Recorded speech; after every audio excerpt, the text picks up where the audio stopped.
Good morning and good evening, everyone. Welcome to Conversations with Rudy Rivera, another super interesting interview with Bob Wiesner, who is a principal of Change Force, a consulting company for companies and law firms, and who wrote a real outstanding book called Winning is Better. Everyone likes to win. You can get it on Kindle. It's a very practical book. I read it prior to the interview. Gives a lot of great advice, especially to law firms. Bob, welcome to my conversations with Rudy Rivera. Thank you, Rudy. I'm delighted to be here and glad to see people joining us. Yes, they are. They are coming in, and we have a Zoom audience and we have a LinkedIn audience too. Uh, Bob, why don't we start by telling, first of all, tell us a little bit about yourself. Tell us about your book, why you think it's important. Then we're going to get into some hardcore principles. Sure. Um, I have been this kind of studying and being involved in and recommending and consulting on revenue growth since the mid 90s. And before that, I'd spent a number of years in advertising. The connection between the advertising career and the revenue growth advisory career is all around the topic of persuasion. How do we persuade people to buy what we want to sell them? And that goes even further in the revenue growth area because unlike trying to sell a bar of soap, in professional services, especially in law firms, these are very important decisions that buyers are making. It's a matter of business survival in some cases in terms of what law firm they might choose to hire. So my expertise has been focused around helping professional services firms understand what's going on in the buyer's mind, how they make decisions, how they really make decisions about selecting providers, and then helping my clients, those firms, take advantage of that. Well, first learn that information and then take advantage of it so that they can win more often. So that's where I come from professionally. The book, which thank you for mentioning it. Here it is right here. Winning is Better. Is it's a story because people like stories better than they like just facts and statistics. But it's a story about how a professional services firm developed an opportunity, pursued that opportunity, pitched that opportunity, and then won that opportunity. And along the way, what I'm sharing with my readers are those key decision moments that they made in order to be effective, to differentiate themselves from competition, and to ultimately win the business. And of course, in doing so, we'll pass along a lot of models, a lot of strategies, a lot of tactics that any law firm or any professional services firm can use to improve their own win rate when they're faced with a big opportunity and a competitive market. Well, it's interesting that marketing is a very nebulous concept, and lawyers often have a tendency to, well, I know marketing. Now, I've been a lawyer since 1980, and marketing for lawyers has changed dramatically. In the past, it was through contacts you had, your contacts start to die out. Then we get into the advertising phase for lawyers when most states permitted lawyers to advertise. And now we get into the area of high specialization where there's so many of us so the question is how do you make the pitch? Historically, I think lawyers have said, well, because I'm me and I'm great. And people should hire me because I'm me and I'm great. Wasn't that the attitude you saw early on? Oh, absolutely. The original approach that lawyers and other professional services firms took was what we would call self-oriented or firm-centric. They said if we put our credentials out there and if we put ourselves out there, then people will want to buy it. And there may have been a time when that was true, but it's absolutely not the case anymore. Buyers, people who make decisions about hiring professional providers, just view them all as a just a bunch of equal pieces. And there's no way of really distinguishing yourself based on what you say about yourself. The way people are looking at firms now is from a very, call it a selfish viewpoint. I'm I believe you're probably very capable of performing whatever task I might hire you to perform. But what do you know about me? Why are you right for me? How can you help me anticipate and overcome issues? Marketing to be effective has to be client-centric, prospect-centric. It's not what you say about the firm in effect, it's what you say about the prospect that's going to make the difference. And not enough firms are coming to realize that that's going to be the difference in creating a strong relationship and differentiating yourself versus in just remaining part of that non-differentiated group of competent firms who offer really nothing special for a prospect. The client wants to know what's in it for him or her. That's really what they want to know. What can you do for me and how are you going to do it? I remember talking to a group of lawyers, and one of them said, we did a mock interview. And he said, I got your back when he's doing the mock interview. I said, don't tell me you have my back. Show me how you're going to have my back. Tell me things you're going to do to make me feel that you have my back. And oftentimes, lawyers make these statements that really have no substance to them. It's just really rhetoric. So I think it's important for the lawyer to go in well research with this client, with this customer or potential customer. I strongly agree. And that has a lot of ramifications to it, Rudy, which create a whole different consideration set for that lawyer trying to build business. If you're going to impress a client and show that you understand what really matters to them and show them how you can help them be successful or be effective, it means you got to spend time understanding that client, or at least understanding the sector, the category in which that client operates. The time you devote to that is it's not billable time, so it's not infinite. You're going to have to control that, but it also means that you're going to probably have to make some decisions around what to pursue and what not to pursue. And too many lawyers are pursuing opportunities that offer not enough in revenue, not enough in profit, and frankly, not even a high probability that they're even going to win it. So one of the major themes of the book, and something I've been preaching for over 30 years, is to pitch less and win more. Have a shorter, more curated prospect list, spend more time understanding what they need, getting to know them, and being able to communicate effectively about that. And that will give you a higher winning percentage among the opportunities you do choose to pursue. And those wins will probably come with higher profit margins and higher fees and more opportunity for long-term relationships with them. You can't have it always. You can't pitch everything, expect to win a lot of them.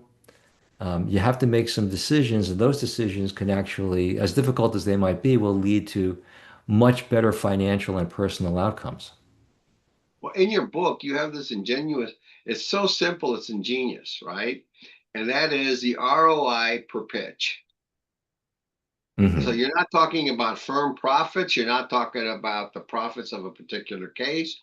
You're talking about of all the proposals that you make, how much revenue did you generate? And if you take all the failed proposals, right, the amount goes down. And the more failed proposals have, the more down the amount goes, which means that you're wasting a lot of time, basically. Oh, for So sure. if you focus more targeted, then your revenue is going to go up. Can you explain how you got to that? And when you use it to explain it to somebody, how do you explain it? How would you explain it to somebody you're consulting? Well, in the best case scenario, a firm or even an individual lawyer should be able to know how many hours they spent in business development activities. Now, that includes attending conferences, doing networking, going to initial meetings, sending out marketing materials, sending out emails, and then eventually participating in writing a proposal, participating in a pitch, and so on. They should know how many hours that took. And of course, they know what the value of those hours are, whether you consider them to be your billable hours or whether your firm has some cost plus structure attached. But you can get a number for that. So take that total number that you spent on all your pursuits and then look at how much revenue you generated out of all your pursuits. When we did that exercise with a number of different firms and a number of different sectors, most of them had negative ROI. They spent more hours and more cost than they actually realized revenue. And if you took that, Even then though they're making money still, they may still be making money, but their ROI on the pitches is very low. yeah, I mean, you could have earned $300,000 worth of revenue, but you invested $600,000 worth of time to get that $300,000 worth of revenue. When you look at it that way, it no, doesn't look so smart anymore.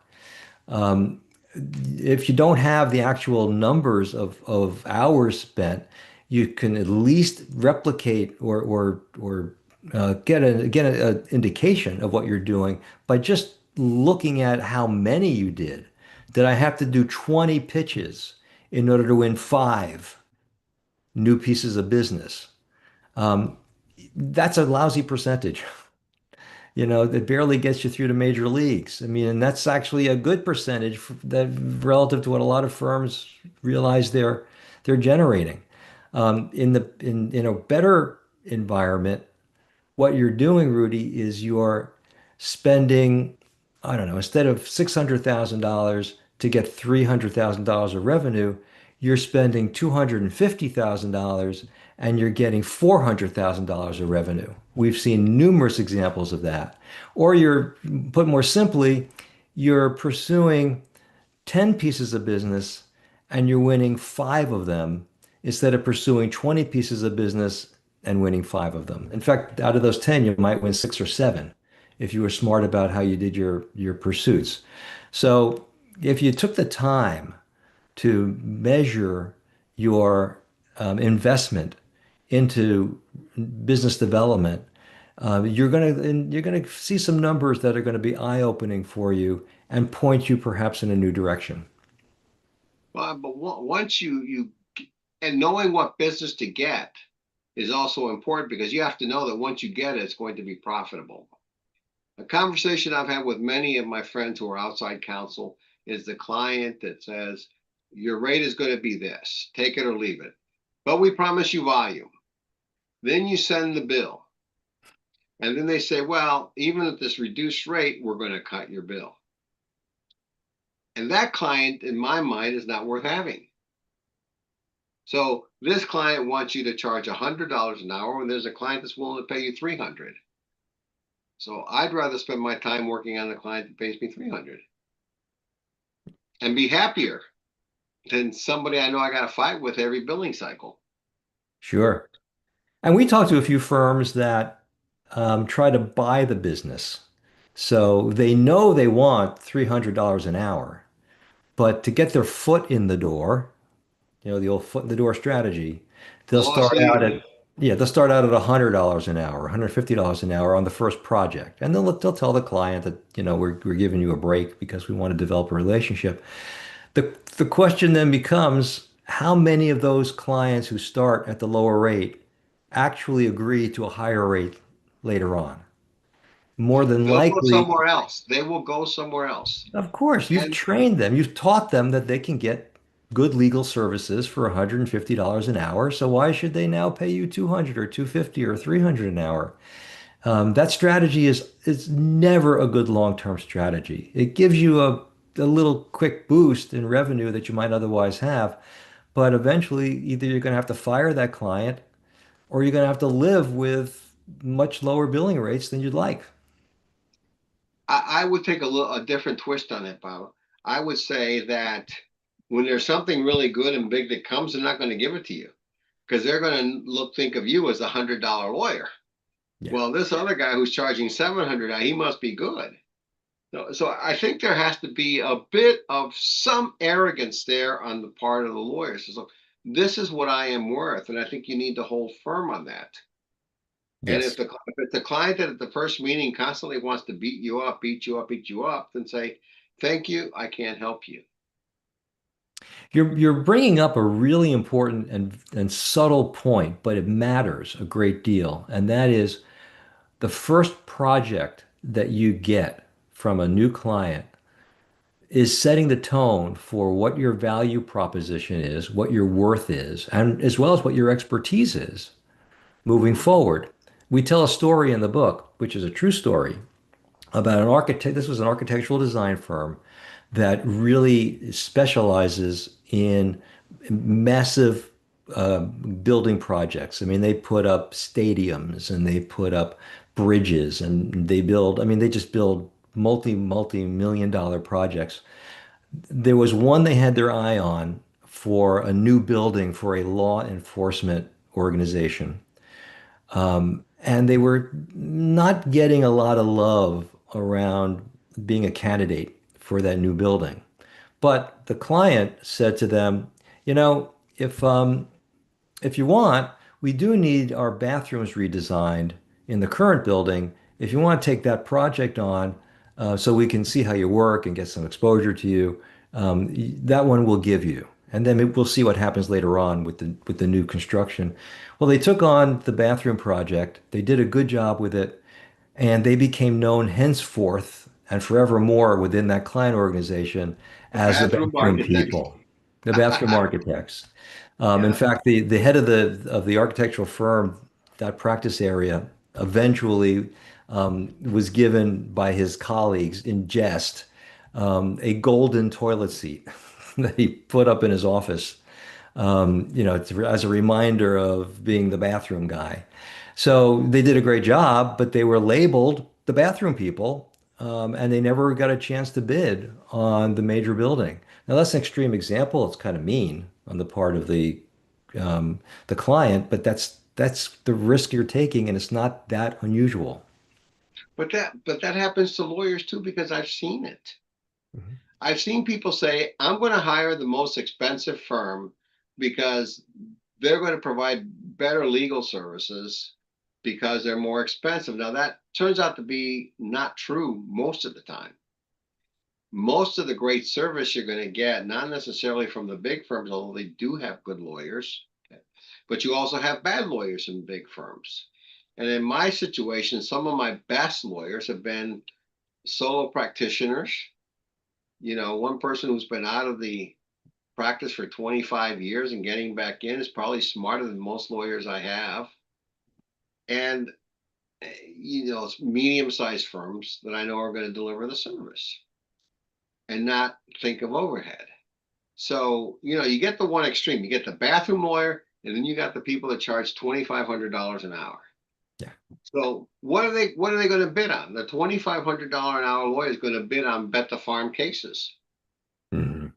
where people, are desperate and they're not going to care about price. Right. But to that middle tier where you're competing with everyone else, that's where I think being strategic is important. I agree. It's that middle tier that's also the most competitive.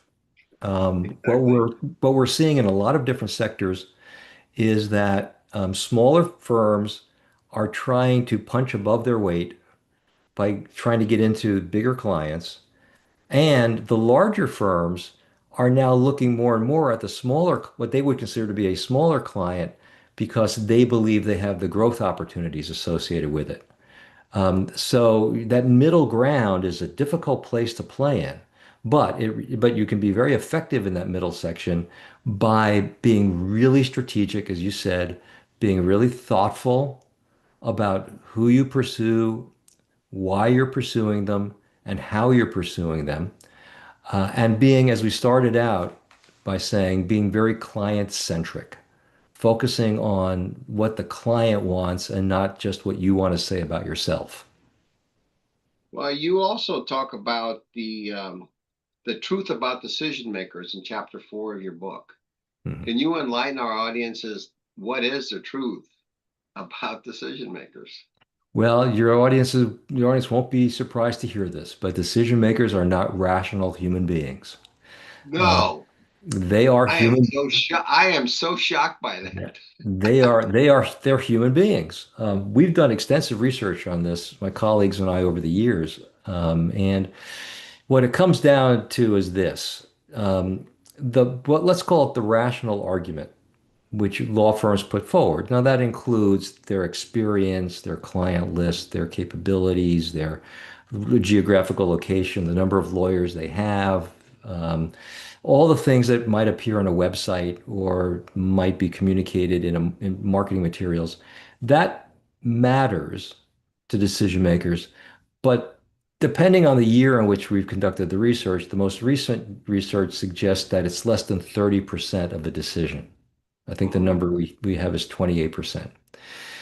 So 72% of a decision is based on these non-rational, non-technical issues.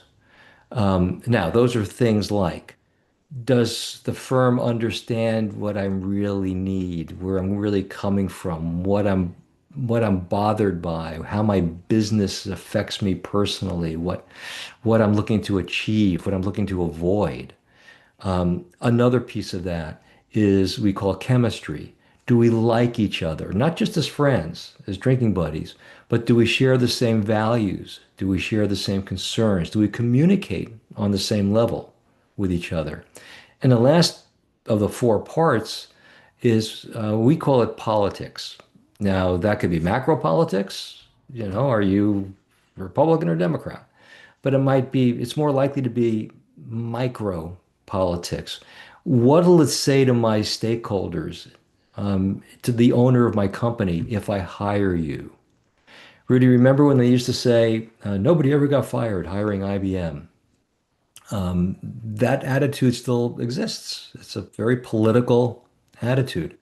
So people care about how will I look to others if I'm based on the decision that I make. So these four areas, the rational, the technical, the price, the expertise is, 25 to 30% of a decision. A law firm to be strategic and to be in control of the process has to learn what else the decision makers care about and be prepared to address that during the entire pursuit of the opportunity.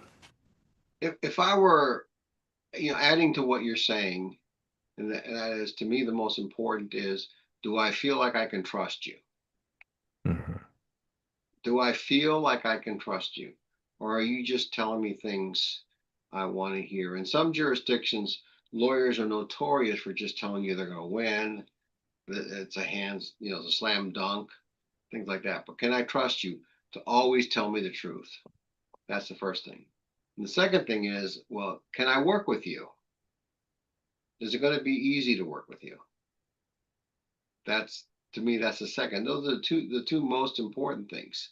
Now, to your comment about nobody ever got fired hiring IBM, they say that about the big firms. I remember being a young lawyer, I was pursuing a local St. Louis company, and I wasn't asking for their big stuff. I said, I'm starting out. I can take the smaller things that you might have. I can do them well and much cheaper. I said, son, if we don't hire big firms, that's a lack of status for us. So companies would brag about, oh, you spent $1 million with the lawyer. No, I spent 2 million. That playground doesn't exist anymore. And even the big companies are being competitive with pricing, right? So you have to figure out what's the fine line between what you're going to charge.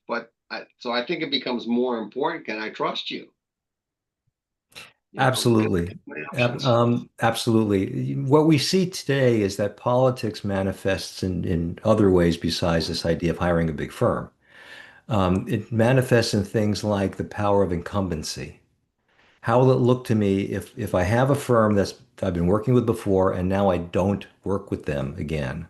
I hire somebody else. Or how will it look if I'm an Ohio-based firm, but I hire a firm from Texas?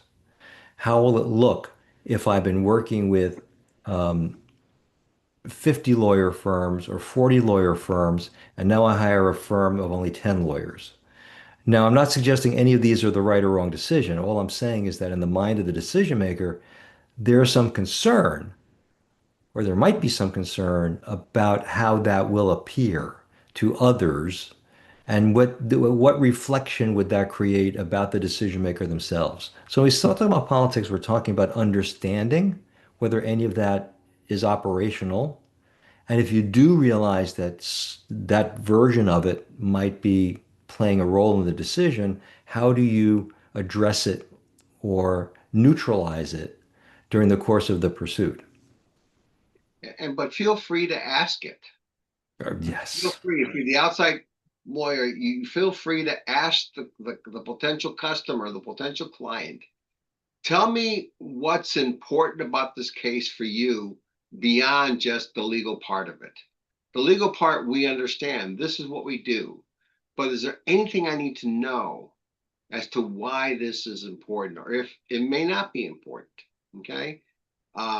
It may be a low monetary amount, but it could have serious reputational consequences for a company. So I think it's very appropriate, and it shows that you're interested when you say, tell me what keeps you up at night, tell me what's important for you on this case, and tell me what you need me to do to make your life easier. It's really frustrating for us. Rudy, I know you feel the same way when lawyers who are trained in how to ask questions, whether they're doing it in depositions, whether they're litigators, I mean, they learn how to interrogate or just extract information from a plaintiff or a defendant or somebody or a witness in a case. Yet they do not apply those same skills in business development. So many questions that could be answered are never asked. And that makes a huge difference in the likelihood of a law firm being able to acquire a new client or not. But that, yes, I agree with you, but they don't make the connection. Yeah. One of the things I learned from my old law partner, who was a politician, he was Attorney General in the state of Missouri. He said to me, and it stuck with me all these years, is the key to being a great lawyer is taking something complicated and making it simple. Your client and a jury, they're not lawyers. Now, if you're working with inside counsel, you're probably working with a lawyer, but the process is still the same. Make the story simple. People like stories. I've often said, if you're Catholic and you learn the Ten Commandments, you're let me see which one of them am I missing something. But if you're talking about the story of David and Goliath, everyone can tell that story. So think of the story you're going to tell, to describe your services, to describe what you can do, because that's what puts a person at ease. Storytelling is you can Google or chat GPT the value of storytelling in business, and you'll hear plenty. You'll get plenty of information on it. Yet it's so underutilized, whether it's by lawyers or almost any professional. People don't remember facts and statistics. They They remember remember the story. they remember stories. Now, what lawyers struggle with, and this is very understandable, because lawyers are very rational, very analytical people by nature, but they struggle with storytelling because it sounds too fuzzy. It sounds like you have to be George Lucas, or Richard Osman or someone to be able to write a story. The reality is that stories have structure. They have identifiable parts to them. And you can be very analytical and very linear in your thought process and be able to create a wonderful story by knowing what the parts are. Now, just to give you a quick idea of it, every story has a problem to be solved. Exactly. Every engagement that a lawyer has had is based on the need to solve a problem.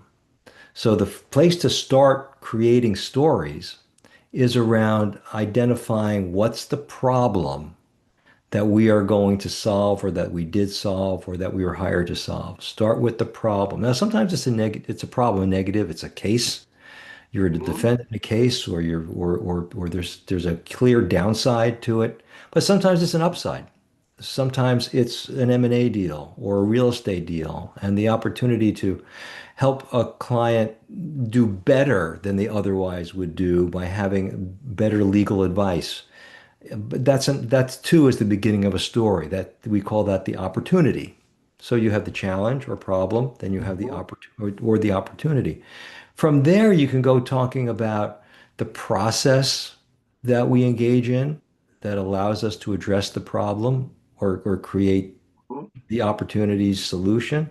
And then here's an example of one where we did exactly that. It's a very simple storytelling structure. Um, and it's way more compelling than showing the number of cases we handled in the last year. These are the clients that we worked with the last year. These are the amount of money we recovered in the last year. It's not that it's unimportant, it's that everybody's got that. A client's going to hear that over and over again. But the story that you tell is the thing that separates you from the pack and makes you memorable. Oh, exactly. And I'm a big believer in storytelling. I did a presentation for the Association of Corporate Counsel during the pandemic, and it was called Jazz Drumming and the Art of Persuasion. We had a drummer, we had an opera singer, and of course, I was the only one there with zero musical talent. But something very profound, well, many profound things came out of that session, but one of them has to do with the story. If I say to you, a box of movie theater popcorn has 35 grams of saturated fat, that doesn't mean anything.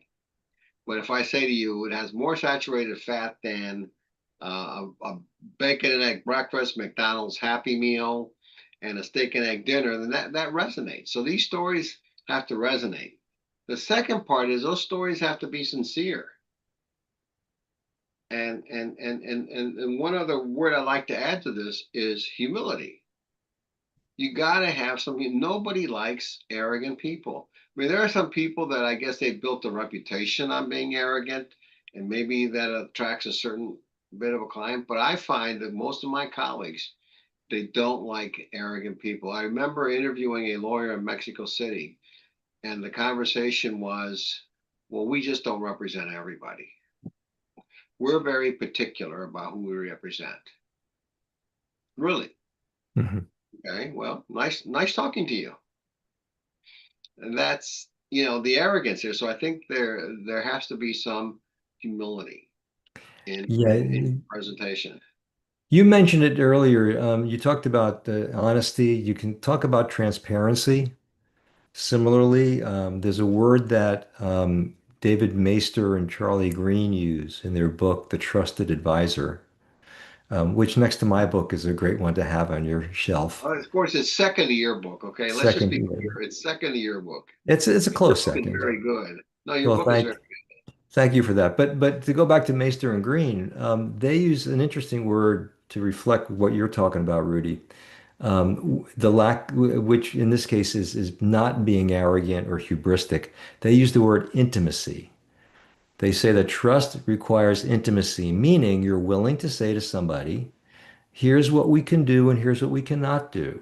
These are our strengths and these are areas that we're not as strong with. Here's where we made a mistake and here's what we learned from it. Or if a relationship is just begins and now it's continually tested by that level of trust. In other words, there's a high expectation for a level of trust. Mhm. It can quickly be eroded if the client perceives a lack of transparency and honesty, or as it says, intimacy. So all of that matters, and that removes the aura or any perception of hubris or arrogance, and replaces it with a greater form of relationship, chemistry, trust, all the things that ladder up to a successful long-term client relationship. But that means, Bob, that you have to continuously market with your client. I always tell people, I tell outside counsel quite a bit. I said, you don't have a client locked in forever. You always have to continually make the pitch to your client. So you've got the first pitch, which is getting the business. The next pitch is doing the work and communication. Again, telling the story all along the way. Client doesn't want to know the intimate details of the legal technicalities. He wants to know, we took depositions, they went very well. These are some major points. If you want more details, I'll let you have them. Okay. And here, by the way, just in case you wanna read the documents, they're not brief. And because they think that the client is certain, they don't necessarily return calls. Well, I'm busy. I've already got this client. So, that's a mistake I see a lot of law firms make, from very small firms to very big firms. Yeah, you can take that to a saying that we have, which is that your best client is somebody else's best prospect. And Exactly. when you're not with them, someone else is selling to them. Someone else is trying to get a meeting with them. Someone else is trying to impress them with their credentials. Someone else is trying to leverage a network connection, perhaps. So never take your relationships for granted. Now, some of your clients have hired you for a matter. They may or may not see you as being capable of handling different matters or having other specialties, and they could be accurate about that. But if you're thinking that I can just wait for the phone to ring because they'll definitely call me the next time a similar matter occurs, you're running a huge risk of losing that client completely. What's important in keeping clients long term is showing a continual duty of care for them, a continual respect for where they're coming from, an interest in them. And I don't simply mean remembering when their kids' birthdays are, although that's not unimportant, but it's showing an interest in their business, showing an interest in things that you might not ever be able to address as their lawyer, but that matter to them. And the fact that you are interested in hearing about it or talking about it shows that client that you are a valuable, and let's use the word, trusted resource, and makes it more likely that they will call you the next time there's a matter that you should be handling. But you have to foster that trust continuously. Yes, And yes. and if you're right, somebody's always pitching your client. But if you've got that trusted relationship, I don't care how many pitches people are going to make. The client is not going to switch unless somebody above says you're switching, right? Or unless you do something to mess things up. Okay. He's not going to go because inside counsel wants somebody who's going to have their back, but you still have to foster the relationship. It's like telling your girlfriend, hey, I love you, and you don't see her for 3 weeks. That type There's of a thing. very, yeah, yep. There's something, a very valuable exercise that many of the lawyers viewing this should consider doing.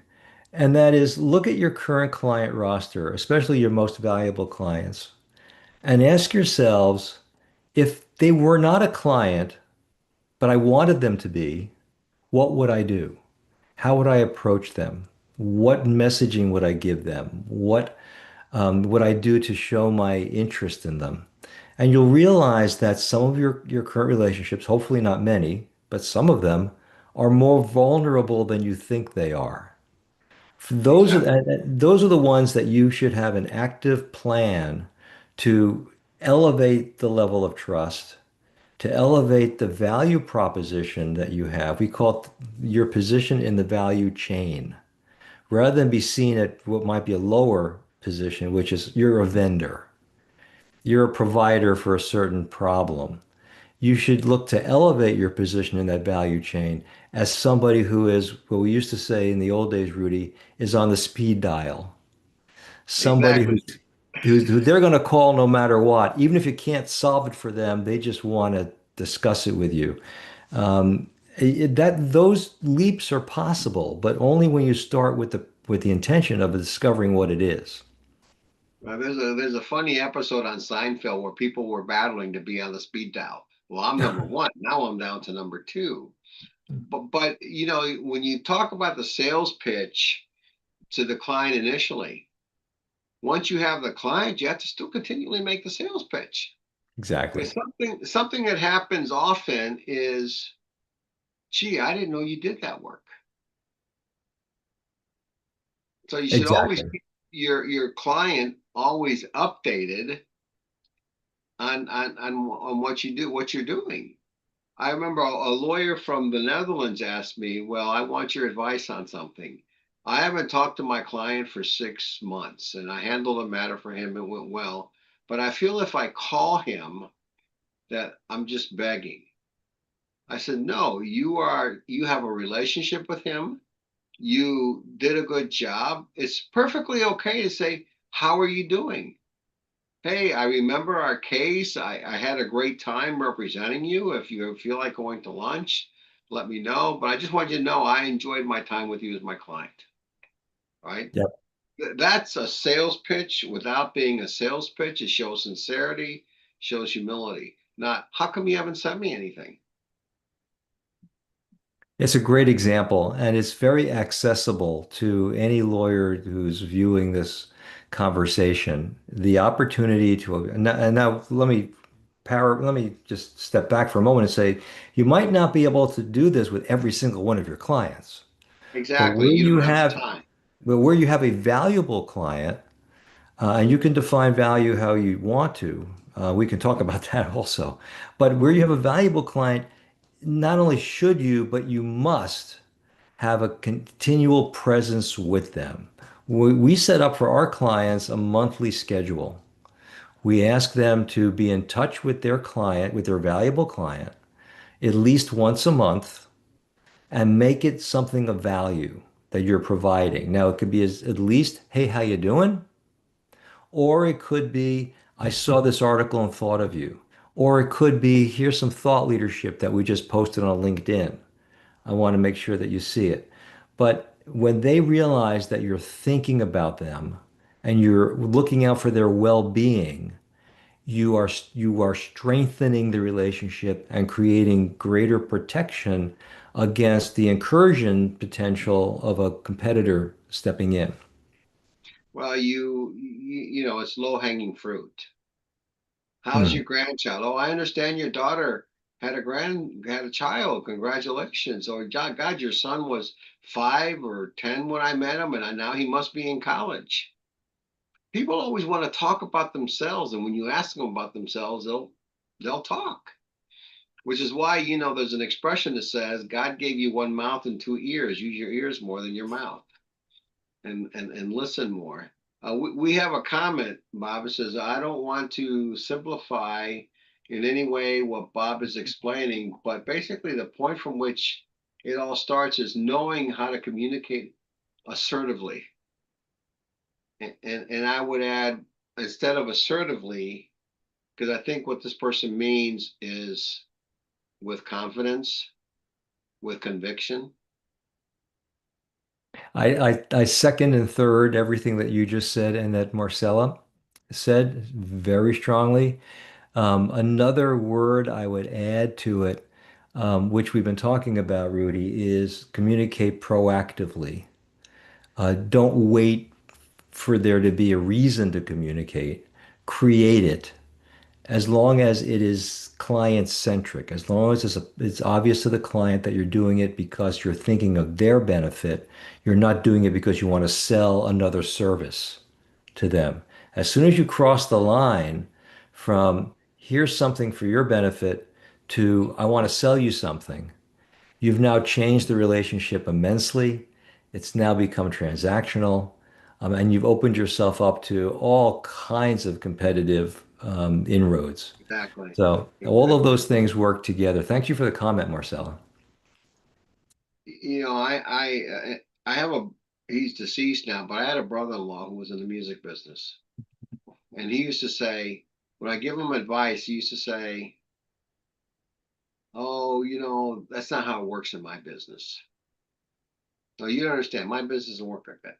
I said, Lenny, so the rules of business don't apply in your business at all. Yours is the only business where the rules don't apply. And I think sometimes lawyers believe that. Oh, no, I can't treat this. I'm a lawyer. I practice law.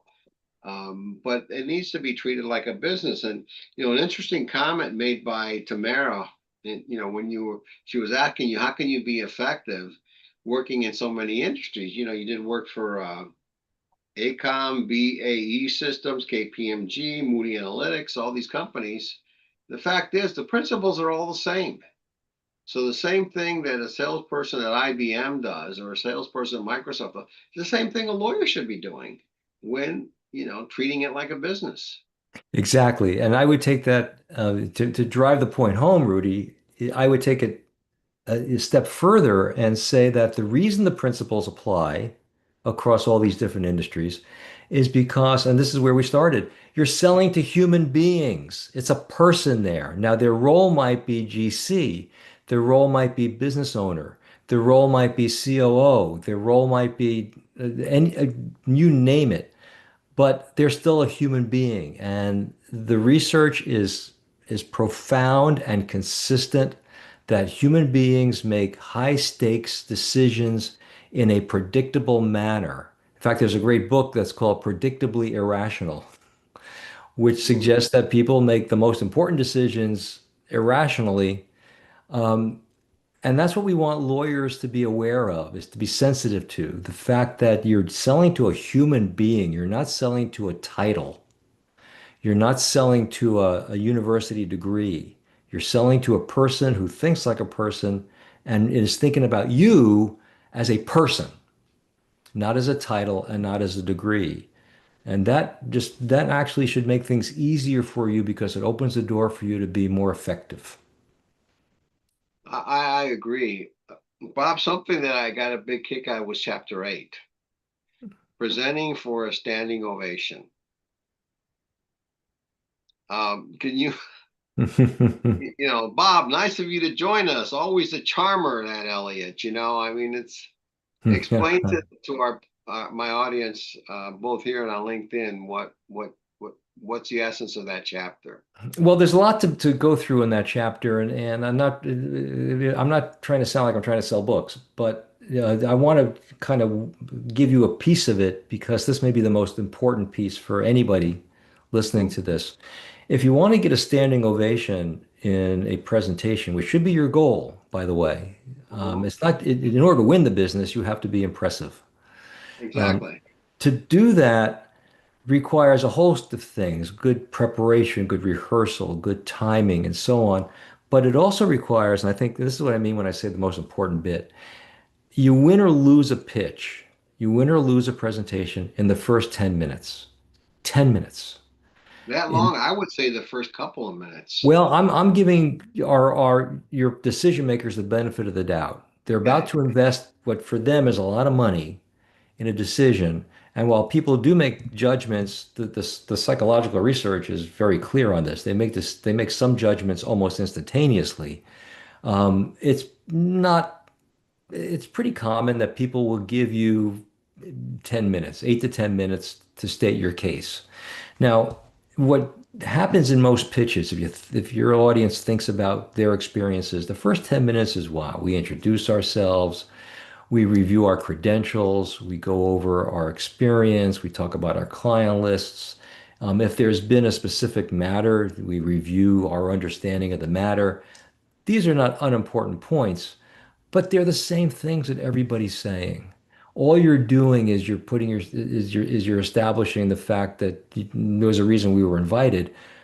But at the end of the 10 minutes, what does the decision maker actually know or feel about you as a firm that's going to tip the scales in your favor? What we want to see all firms do in the first 10 minutes is give them something that proves to them or gives them reason to believe that you're going to be different, that you're going to have a unique understanding of what's required and where this has to go, that you've done your homework and more. You've gone beyond what was initially asked for. and really showing that you care about this opportunity. There's a host of things you can and should do in those first 10 minutes that creates in the room, whether it's one decision maker or five decision makers, you turn them into what we call bobblehead dolls. They're listening to you talk and they're Oh, like going, this, yep, yeah. yep, yep, that's it. That's who we are. That's what we need. That's what our business is. That's the kind of issue we're facing. Yep, that's the kind of outcome we want. Not parroting back to them what they could have read on your website or what you wrote or what they wrote to you in their RFP or their statement of need, whatever they call it. So you want to get a standing ovation, you got to start by winning in the first 10 minutes. Then you close the sale in what you do in the next 40 minutes or 20 minutes, depending on how long the meeting is. And certainly the book will go into more details on that. And I would recommend that everyone purchase Bob's book. It's on Kindle. You can get Kindle,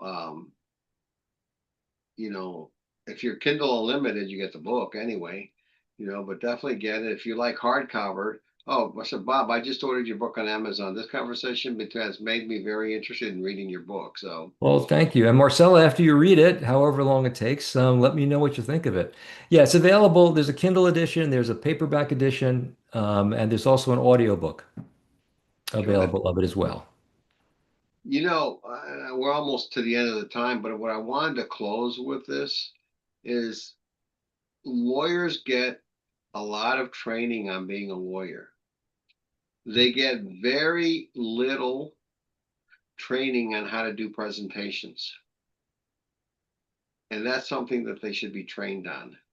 So, for example, something that's relatively easy and inexpensive is Toastmasters. People think just because they talk, they know how to communicate. And too often, lawyers don't know how to communicate to get past that 10 minutes. That's one thing to have, the subject matter and the area and you can make it interesting, but the manner in which you communicate is just as important, if not more so. And so I think training on that is also just as important as knowing the subject matter. Yeah, what's interesting about that, Rudy, and I agree completely, is that lawyers are usually relatively good at presenting to having conversations with people they know, their current clients. That's a great example of that. When you put them into a um, situation with a prospect who they've not met before or haven't had much to do with before, it actually has different requirements. The rules are different. The Mhm. expectations are different. And frankly, you can mess it up, you can flub your words, you can talk too long or not long enough with a current client, and they're okay with that. They know you. They know your style, they know your approach. You do that with a prospect and you're done because your lack of facility, your lack of communication comfort and skills is going to contrast in a bad way potentially with those of the competition that they're also talking to, or those of their current firm, if it's just a matter of you versus the incumbent. So, yeah, take Toastmasters. We do training in communication and presentation. Talk to us. Get a coach, which we don't do, but get a personal coach to help you with it. But understand that the how you communicate can be even more I important than believe the it's, what you communicate. I And really believe routinely that's more important. yeah, I mean, there's tons of research on that too. Yeah. You got to master, you got to have control, deliberate intention around the how, not just the what, particularly in these competitive business development situations. I think that, by the way, we have somebody else who's bought your book too, Dulcura. This is an excellent talk. I'm going to get that book right away. So at least we sold two books on this thing, right? Oh, yeah, I'm it's sure you'll anytime. you'll you'll you'll you'll sell more. I think, in closing, you always need to evaluate your pitch, your presentation, and you need to tailor it to the client, the potential client. When I remember, and what that means is that you have to know your market. You have to understand your market. When I was in private practice, I was a solo practitioner. I did international adoptions. And one of the things I learned is that adoption families, you market to them differently than you did, regular legal. They want to read material. They'll read material from 4 or 5 people and then make a decision. But I used to get people who would haggle with me on fees. And Mhm. somebody would say, well, your your fees are say $2,000 more than say some mom and pop type adoption agency. And they said, well, if you reduce it, we'll go with it. I'm not reducing my fee. This is what I charge. It's a fair fee. And by the way, if something goes wrong with that mom and pop agency, they're going to hire somebody like me. With me, I handle no matter what I need to handle for my client until the case gets done. And, people push back. Some people went away. But then again, you don't want those people.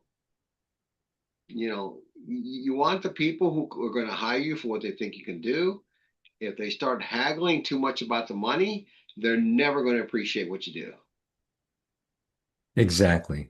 Exactly. Establish the value of what you're doing, um, and justify your price on the basis of the fact that you have, and we'll go back to original conversation. 28% is is the rational part. It's the solution. It's the price. It's the expertise and so on, and the pricing. 72% is not rational. It's chemistry and understanding and politics and whatnot.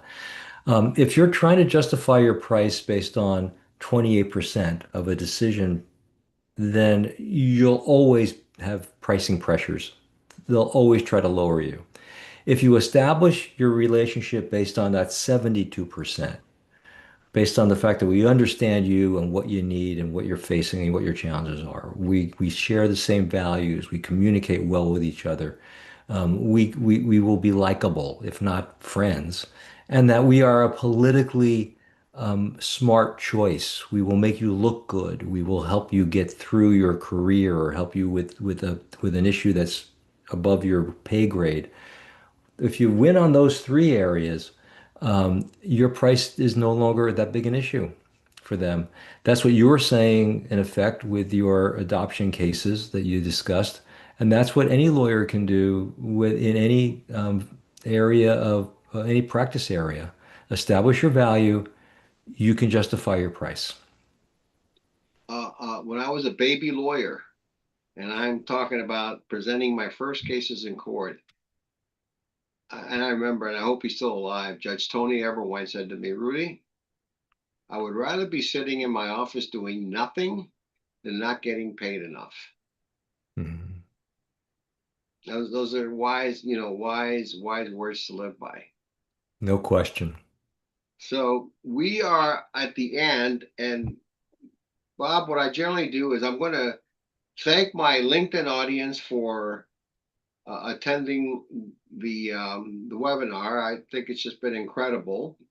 So thank you so much. To my Zoom audience,